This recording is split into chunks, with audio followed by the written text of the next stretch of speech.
Krause Assistencial apresenta NAP TV.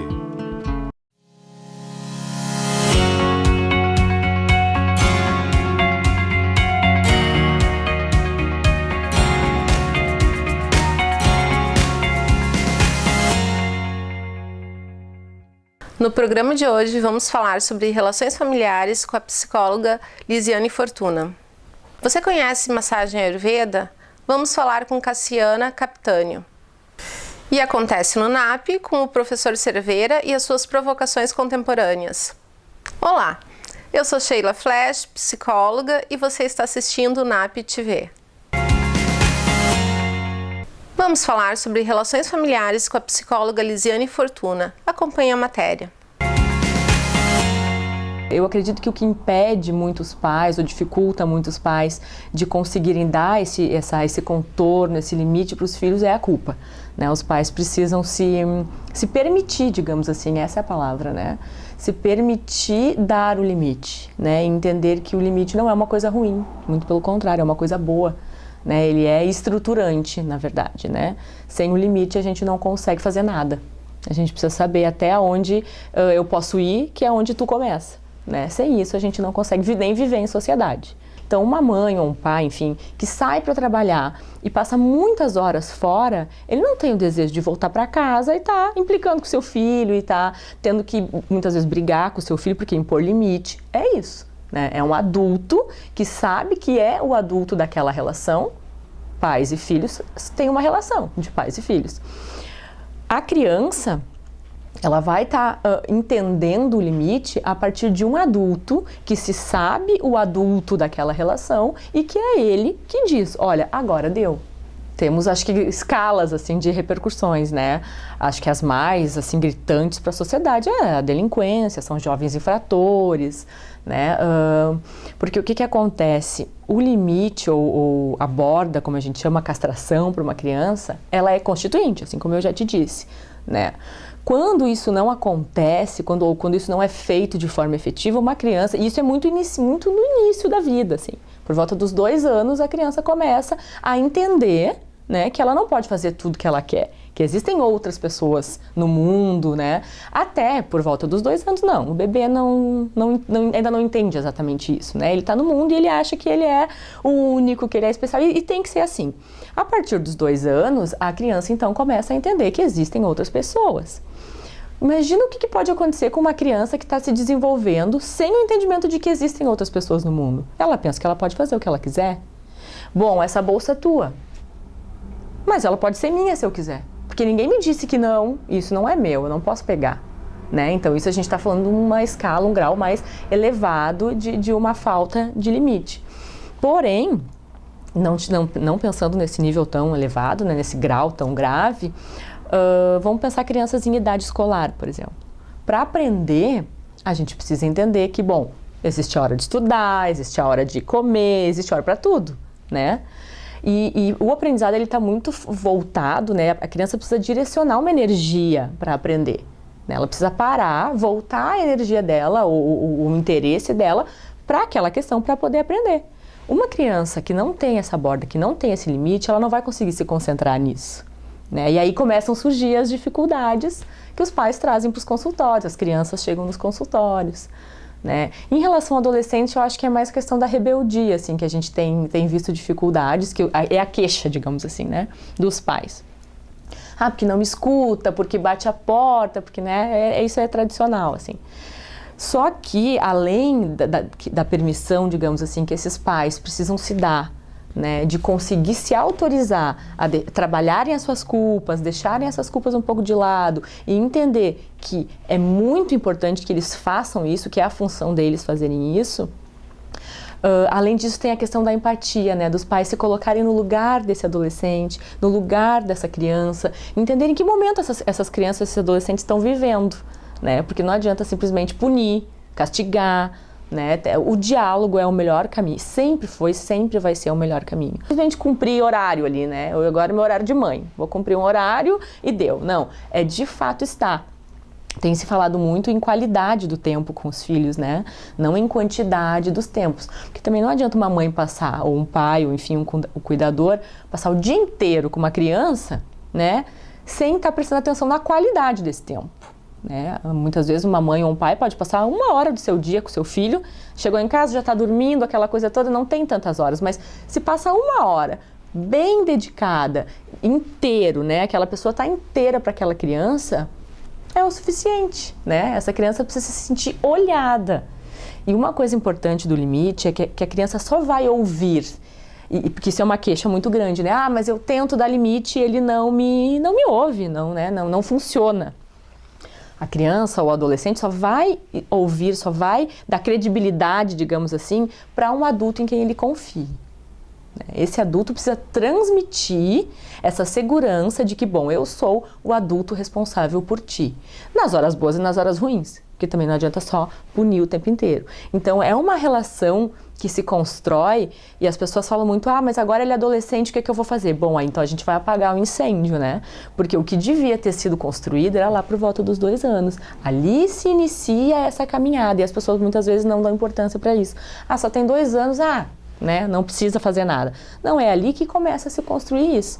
Quando a criança de 2 anos, por exemplo, que vem com todo o seu desenvolvimento físico, né, intelectual, cognitivo, vem numa crescente e ali por volta dos 2 anos ela decide dar um tapa, né, na cara do pai ou da mãe, e que é natural e esperado que ela faça isso. Ela está testando os limites, ela está fazendo o papel dela, digamos assim, né? Quando nesse momento, muitas vezes as pessoas batem, o que é completamente contraindicado, a criança vai acabar entendendo que, bom, a gente resolve as coisas batendo, né? A sociedade cobra muito isso, então acaba que os pais batem por uma cobrança externa, né? Quando, na verdade, aí é que tem que entrar o diálogo. Mas o diálogo direto, aquele olho no olho, afetivo e que diga, tu não pode fazer isso. Tu pode ficar brabo? Pode, né? Um diálogo que valide o sentimento da criança. Porque o que a criança faz? Ela bate porque ela não consegue externar o que ela está sentindo de uma outra maneira, né? A gente que é adulta, a gente senta e diz, olha, não gostei do que tu fez. A criança ainda não tem o recurso para isso. O que ela faz? Ela precisa botar para fora o que ela está sentindo. Ela bate, ela morde, ela chuta.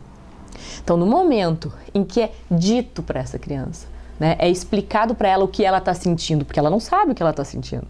Olha, tu pode sim ficar brabo, tu pode sim ficar triste, tu pode sentir o que tu quiser, mas bater tu não pode, né? Nesse momento onde é diferenciado isso para ela, tá se fazendo um corte, né, que não tá impedindo ela de seguir se desenvolvendo, seguir sentindo raiva, seguir sentindo o que seja, mas também está dizendo para ela que ela não pode fazer tudo o que ela quer. Acontece no NAP com o professor Cerveira e suas provocações contemporâneas.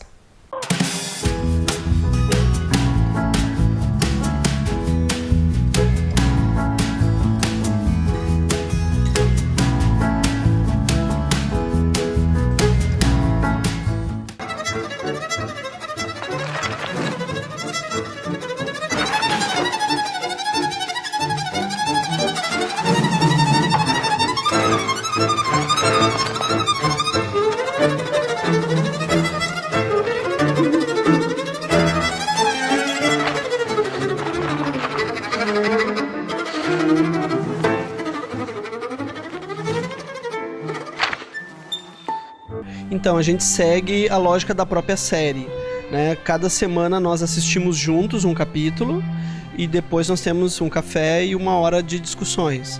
E aí eu estudo o capítulo anteriormente, preparo algumas provocações, trago algumas contribuições que a série esconde, né? Ela tem algumas informações que estão escondidas, então procuro encontrar.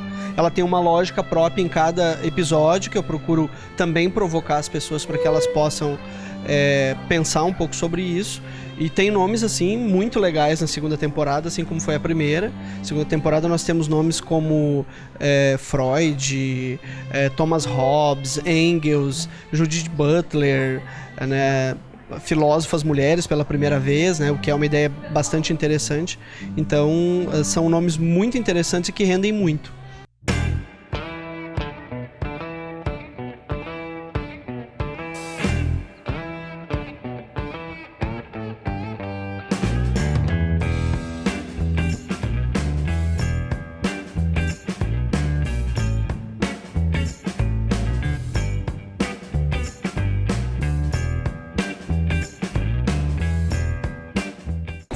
Tinha uma disputa na Grécia Antiga que era entre a Ágora e a Acrópole. E lá em Atenas tinha uma acusação aos filósofos que era que os filósofos só viviam com a cabeça nas nuvens, eles eram nefelibata em grego. Os caras do mercado diziam: por que vocês ficam aí conversando, falando essas coisas que não faz sentido nenhum? Vem aqui, vamos trabalhar, vamos vender, vamos comprar, vamos fazer o mundo girar. E os filósofos lá andando pela rua, barbudos, sem tomar banho. Essa ideia de que a filosofia é uma coisa que não serve para nada e que está descolada do mundo real. Naquele momento, o Merli é um filósofo falando com um cara que precisa ter dinheiro para pagar o aluguel, em que as palavras do menino não fazem sentido nenhum. E ao mesmo tempo, a concretude da vida do pai do Paul quase ofendem o Merli, que está num outro patamar humano.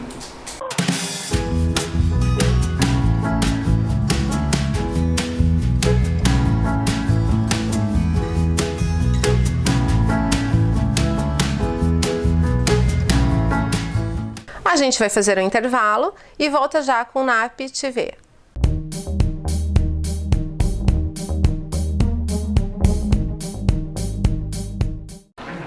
Eu curto o NAP porque é um lugar fantástico para trocas de experiências, para a gente colocar nossas ideias em dia e não só colocá-las em dias, mas trabalhar de forma colaborativa com um corpo multidisciplinar de profissionais que permitem que a gente explore cada vez mais a nossa percepção, a nossa cognição e, de certa forma, ver como é que a gente pode melhorar a nossa atuação como seres humanos aí nesse belo mundo que vivemos.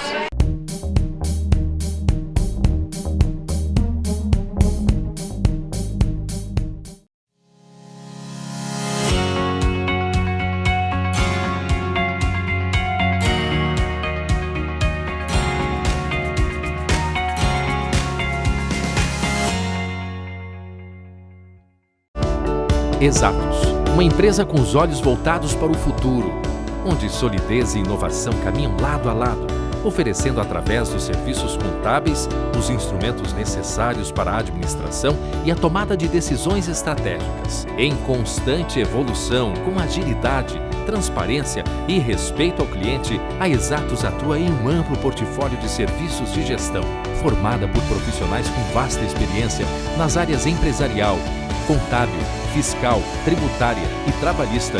É comprometida com a ética e a evolução do seu negócio e motivada pela excelência. Engajada em diversos programas de qualidade, a Exatos mantém como filosofia a parceria no dia a dia com as empresas, não se restringindo apenas a cumprir burocraticamente os trâmites da contabilidade convencional, mas sim busca a atualização constante e os melhores métodos para o crescimento eficiente e econômico dos seus clientes. Através de ações estratégicas de mercado, a Exatos passou a ampliar a sua estrutura, atendendo atualmente a empresas de várias cidades. Além disso, implementa diariamente práticas sustentáveis no seu dia a dia, gerando benefícios que vão além da conscientização e da preservação do meio ambiente. Com uma equipe unida e determinada, a Exatos desenvolve e realiza diversas ações socioambientais que beneficiam a comunidade onde está inserida.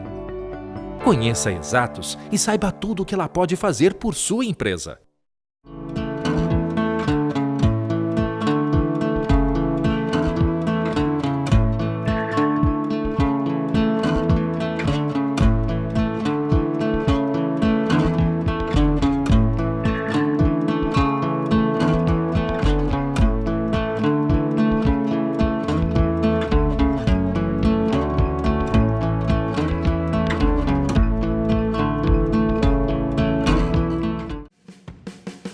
Domine suas ansiedades e fobias com a realidade virtual.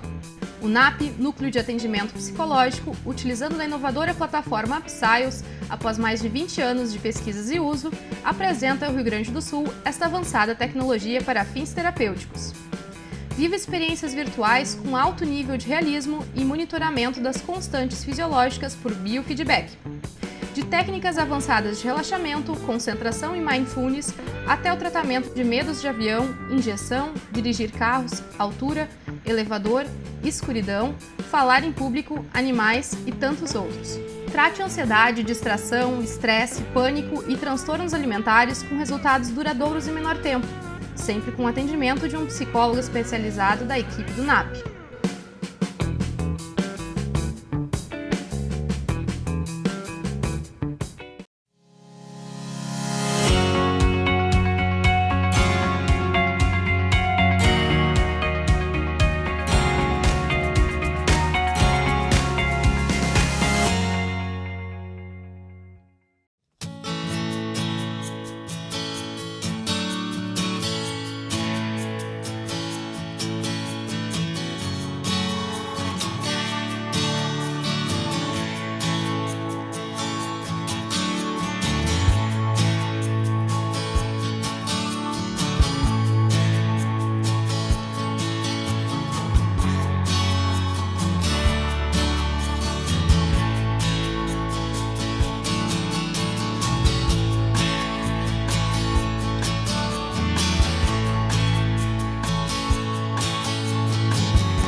Você conhece a massagem Ayurveda? Vamos falar com a profissional Cassiana Capitânio.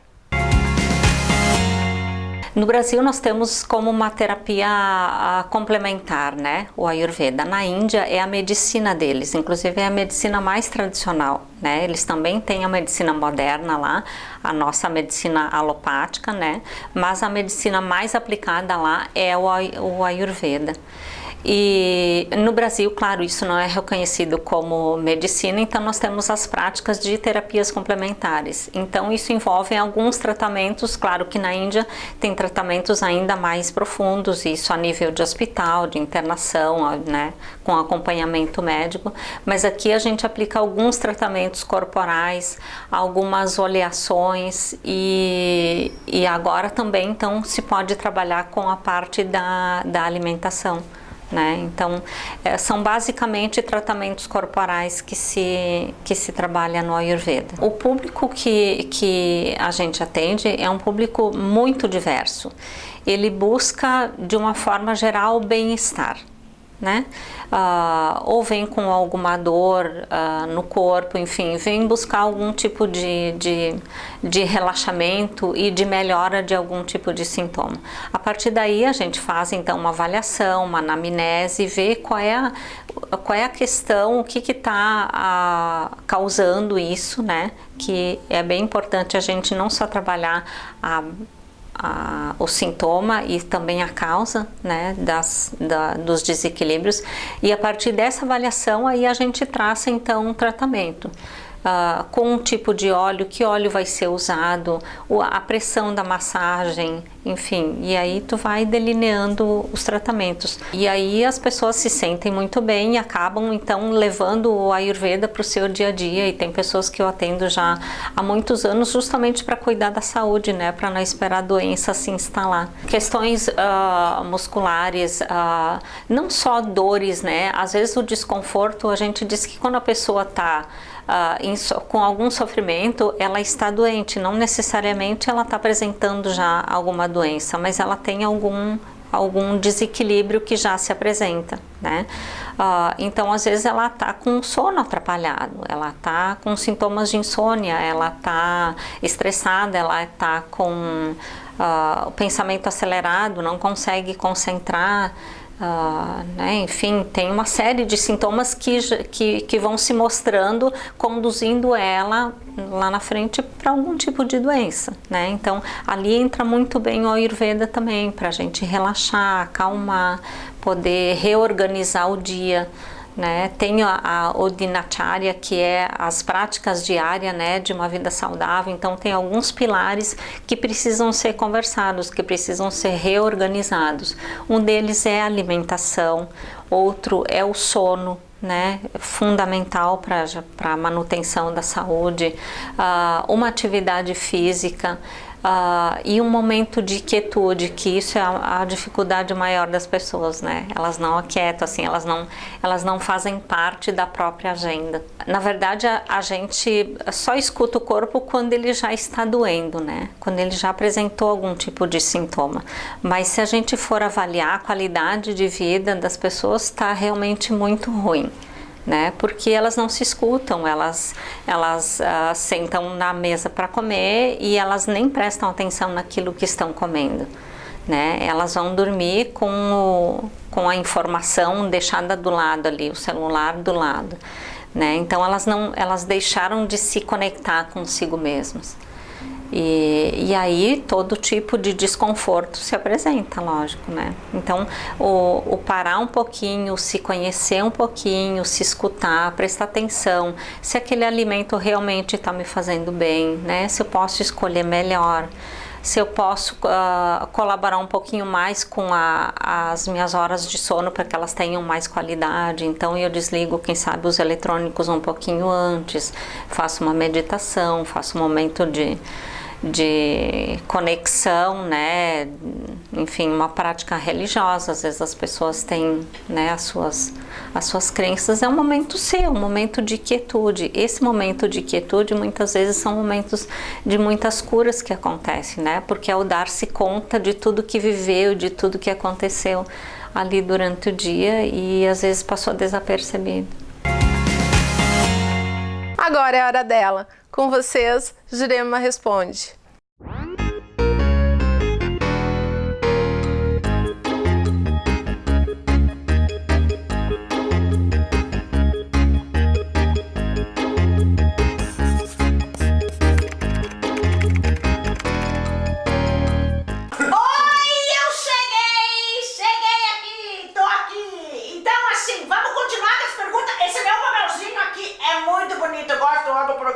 Na PTV. É chique, isso parece a Fátima Bernardes, eu disse, foi com tudo que lá na Maria também tem um papelzinho, né? Então eu tô pensando importante. Então tem mais, só que agora tem que virar o Brasil, porque as perguntas estão aqui. Tem uma pergunta que também não disse o nome. Gente, vocês podem dizer o nome quando uma coisa não é muito grave assim, uma coisa muito íntima? Tu pode dizer o nome, não tem problema. Só pra eu aqui dizer, oi fulana. Então fulana ou fulano. Essa aqui é bem importante, escuta só. Minha amiga disse que não devemos deixar a nossa filha dormir conosco. Acho que ela tem ciúme porque não tem filho. Essa ela diz, calma, né? A gente não sai induzindo assim já, pobre, coitada da tua amiga. Por isso que a gente não disse o nome, né? Porque senão ela ia saber o que tinha acontecido. Então assim, vamos ver. É o seguinte, tem uma coisa nessa história de dormir, os filhos com os pais, muito interessante. Assim, não pode, claro, dormir a vida inteira com o pai e com a mãe, né? Fica sempre no quarto. Como é que o pai e a mãe vai fazer aquelas coisas lá que tu sabe, que tu tá pensando? Aí, como é que vai? Não pode dormir sempre com o pai e com a mãe. Mas o que que acontece? Uma vez ou outra, não tem problema nenhum juntar todos os filhos em cima da cama, dormir tudo junto, fazer acampamento, dormir tudo no quarto do pai e da mãe. Agora sim, o que que acontece? Quando a criança é pequenininha, às vezes tem que levar, porque é um bebezinho muito pequenininho pra cuidar e tudo, não tem problema. Só que o que que acontece? Se a criança acostuma sempre a ficar dormindo com o pai e com a mãe, sempre dormindo com o pai e com a mãe, a criança não cresce, não amadurece, não vira gente grande, entendeu? A criança tem etapas de desenvolvimento que precisa desenvolver. Então assim, não pode ficar sempre com o pai e a mãe, porque senão fica a ideia sempre que eu sou um bebezinho. E a criança tem que nascer, tem que ter autonomia, não é de automóvel. A autonomia é a pessoa conseguir fazer as coisas para ela mesma. E a criança tem que ser autônoma, tem que ter o quarto dela, o lugarzinho dela. Se não tem como ter um quarto só para ela, pode dormir com o irmão, não tem problema também. Mas aí cada um tem a sua caminha, cada um tem as suas coisinhas, e assim vai criando a individualidade. Olha, viu que palavra comprida, cheguei cansada, tanto que eu falei. Então assim, ó, essa tua amiga fica dizendo que não pode dormir, por um lado ela tá certa, toda hora não pode, mas não tem problema de vez em quando. É bom, porque daí as pessoas ficam exagerando num lado ou no outro. Então assim, nunca dorme, mas daí também nunca faz carinho nos filhos, nunca fica, e é um momento tão bom ficar ali tudo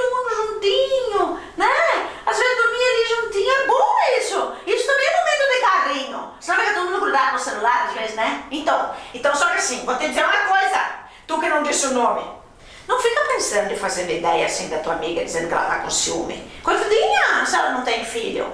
Diz pra ela fazer tudo aqueles tratamentos, se cuidar e procurar, de repente, aqui no NAP, no mundo da psicóloga, pra conversar. Às vezes tu não consegue ter filho por causa do emocional, por causa da cabeça que não deixa. Então não julga assim, coitadinha dela, né? Pode ser que ela tenha ciúme, e é normal também sentir ciúme. Isso aqui já era outra conversa, eu tô espichando outros assuntos, né? Mas é que um assunto puxa todos os outros assuntos.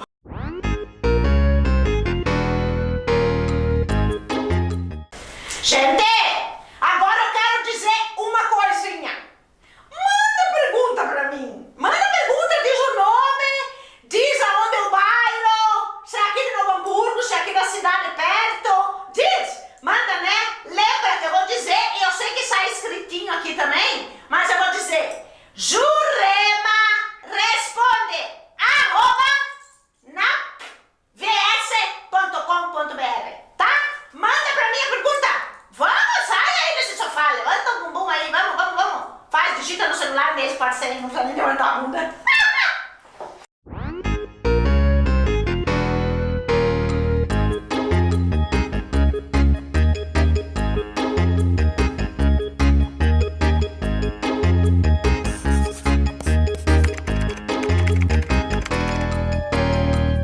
O programa está terminando, mas você segue conosco nas nossas redes sociais, Facebook ou YouTube. Ou você pode ligar para nós e falar do assunto de sua preferência para o próximo programa. Krause Assistencial apresentou NAP TV.